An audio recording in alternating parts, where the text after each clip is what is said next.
Hello, cosmic travelers, and welcome to this episode of Reclaiming Voices, where we shine a light on the often misunderstood and misrepresented figures throughout timelines and share their stories in helping reclaim their prominent roles. In keeping up with the themes of love for this month, we'll honor the goddesses of love, women of immense power, nurturing energy, and divine wisdom. And we'll be challenging the narratives that have reduced them to symbols of lust and survival. This is a conversation for everyone seeking a deeper understanding of the sacred feminine. By reclaiming the true essence of these goddesses, we'll also reclaim parts of ourselves that have been diminished by societal conditioning. Let's honor these goddesses not as objects of desire, but as embodiments of creation, flow, and divine nurturing energy. Throughout history, goddesses associated with love have often been stripped of their multidimensional nature. Instead of being seen as nurturers and providers of divine flow, they have been reduced to hypersexualization archetypes, depicted as women whose power stems only from their ability to seduce or please. This portrayal not only dishonors their legacy, but also reinforces harmful narratives about women today.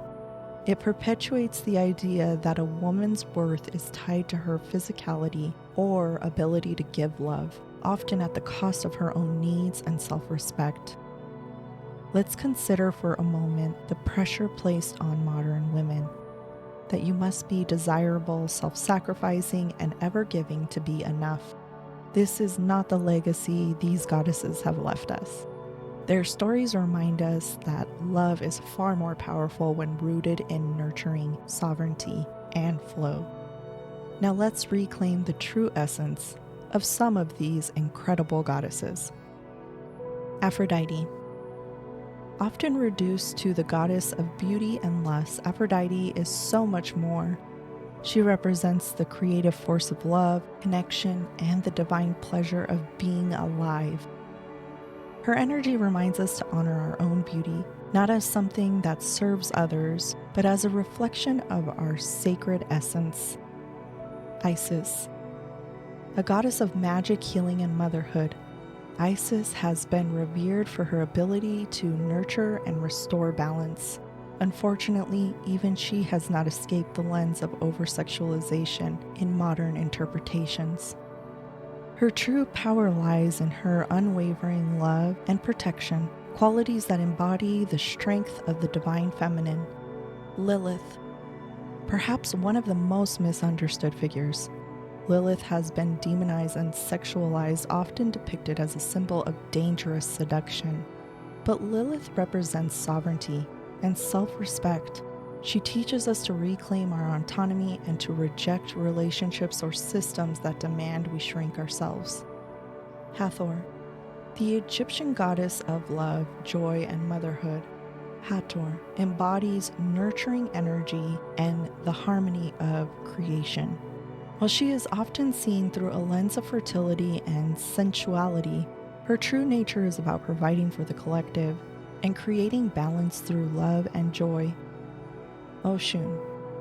While deeply revered in Yoruba, traditions from her connection to love, fertility, and abundance, Western depictions sometimes reduce her to a seductress, focusing on her allure rather than her wisdom and nurturing nature. In reality, Oshun is a protector of self-worth and a symbol of divine flow and grace.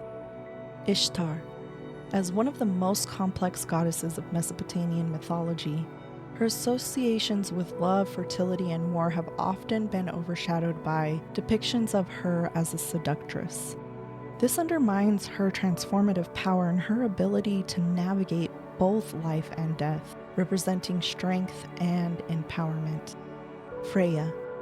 A Norse goddess of love, beauty, and magic, Freya is often depicted as a seductress. However, her story is one of strength, independence, and mastery of the spiritual realms. Freya teaches us to embrace our inner power and to love fiercely without compromising our truth. The divine feminine is not one-dimensional. It is not just sensuality or softness. It is creation, destruction, nurturing, and transformative.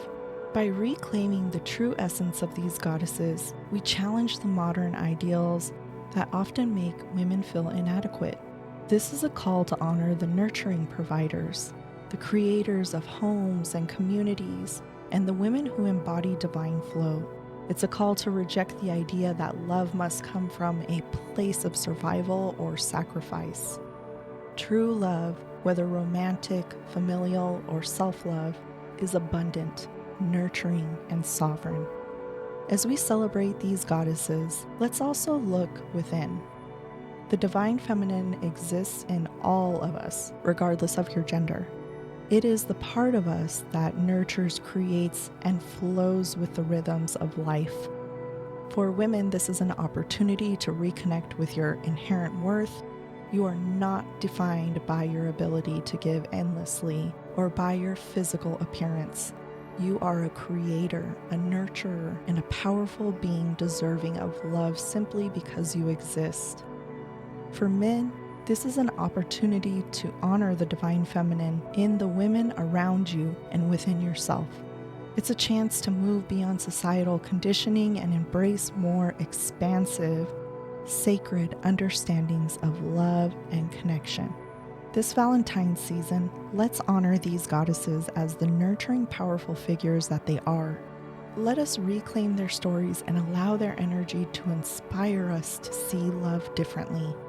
Not as something to chase or provide, but as something to embody and share from a place of fullness. And most importantly, let us remember that the divine feminine is not confined by myths or ancient stories. It lives in all of us, waiting to be recognized and embraced. Thank you for joining me for this exploration. May this message inspire you to see yourself and others through the lens of divine love and truth. Until next time, may love always lead you on your journey.